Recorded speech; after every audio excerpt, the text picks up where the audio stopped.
was like magic came over the school gym, and what went from a sea of chaos turned into this big sing-along. And I remember looking out, and all of my classmates, the whole school in fact, all were singing The Cat Came Back with me. And just for a moment, I remember looking at that and thinking, this is what I want to do for the rest of my life. This is so powerful. And as I look back on that and I see what was happening there, I realized that what was happening was through the music, you know, this universal language, when a good song comes on, all those things that tend to separate us on the surface, right? Whether it's, you know, skin color, race, dare I say political party today, all those things that tend to separate us, it's like underneath the surface, I've come to realize for myself that we're actually all connected. And this idea of mindfulness for me has become about how each moment is this opportunity to connect. Now, this story kind of carries on to 2006. So cut tape a few years, and I find myself as a finalist on the Canadian reality TV show Canadian Idol. Did anybody watch that by chance? 3 or 4 of you? Okay, 6 or 7?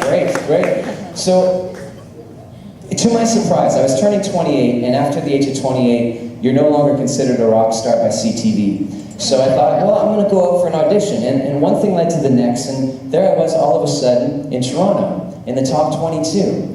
And they flew me to Toronto, and one of the first things they did was they gave me tickets to hand out to friends and family that might want to come watch the show live.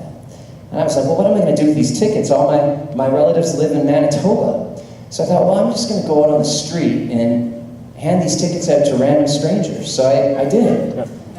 Yeah, and then sure enough, I'm watching the rerun of the show the next day, and all of a sudden there I am on national television singing my song.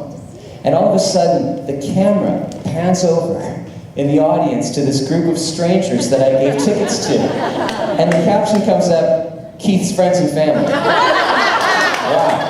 Well, my mom's called, and she's like, this is not your family. Who are these people? And I remember saying to her, somehow, Mom, we're all connected, somehow. One thing leads to the next. True story. One of the people I gave a ticket to happened to be this guy named Craig Kielberger, who started an organization called Free the Children. His office happened to be really close to where we were filming Canadian Idol, and so he came to the show, and I knew nothing about this guy, but he contacted me after the show and said, I started this organization when I was 12, and I have this movement called We Day, and it's, you know, and I was wondering if you'd be interested in flying to Kenya, Africa.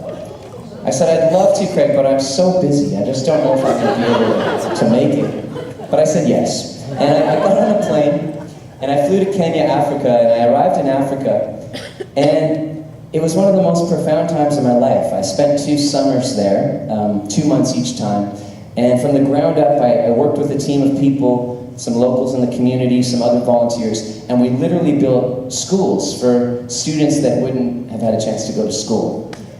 And thank you. Yeah, thank you. It was really powerful. And so we had 1 day off a week where we would get to go into the local market where people would buy their food and whatnot. And so this would be a chance to kind of hang with the locals, so to speak.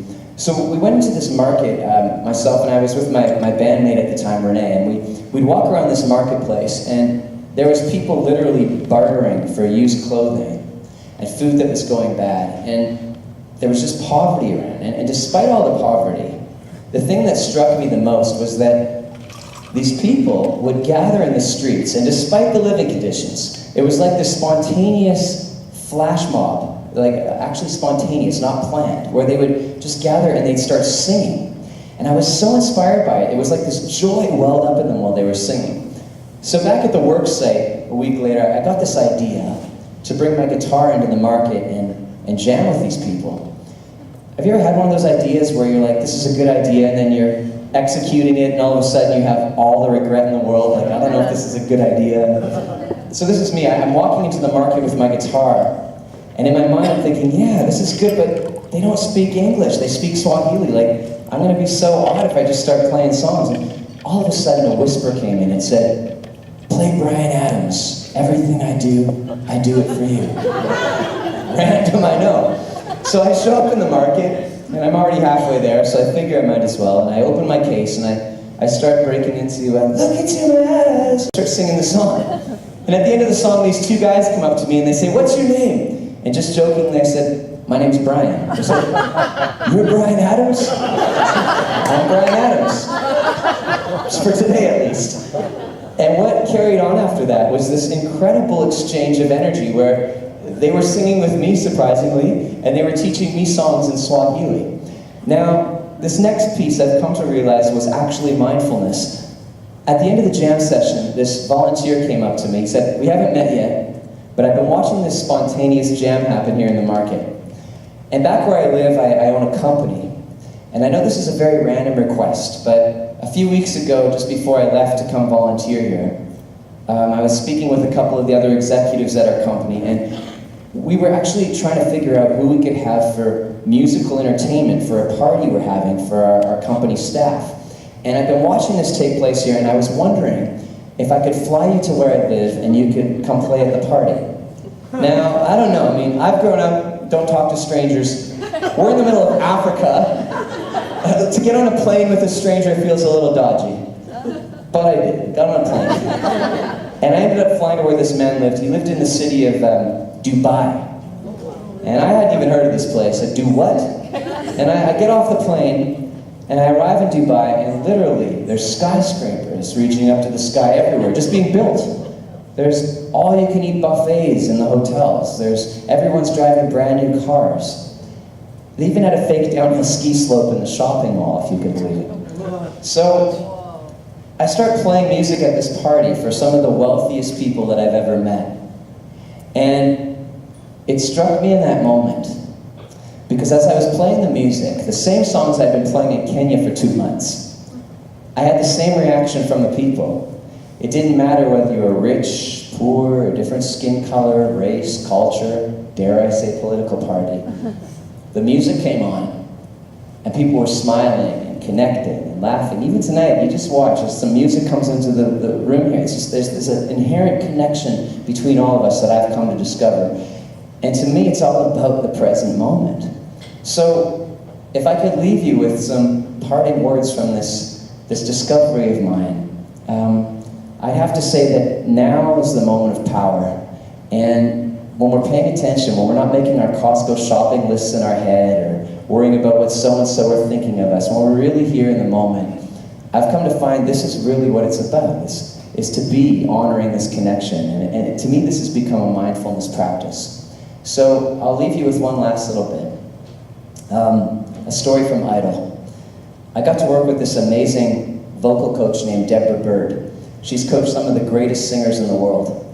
And to spend 10 minutes with her every week in the top 22, it was magic. This woman embodied mindfulness and present moment energy. Just one of those people where when you're in her presence, just being in her presence transforms me. It was amazing. So I walk into this rehearsal with her, and have you ever had one of those moments where your head's way ahead of your body and you're overthinking everything?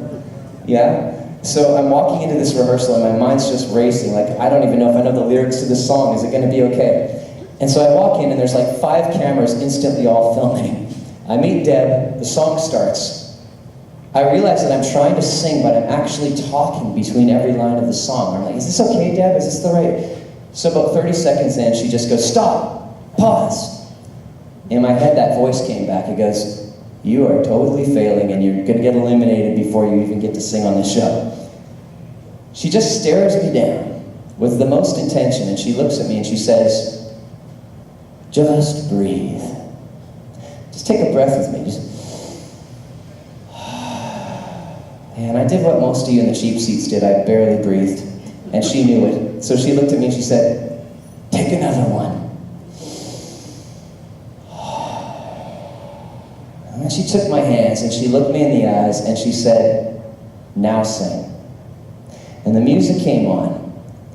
And we went from monkey mind. I have to tell you, it was a game changer. The power of those 2 breaths. The music came on and all of a sudden, I felt the words that I was singing. I felt the music. There was like a magic energy that took over.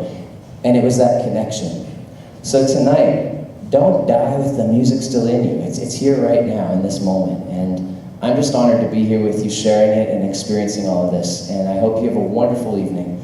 Thank you for listening. And I look forward to serenading you in a little bit.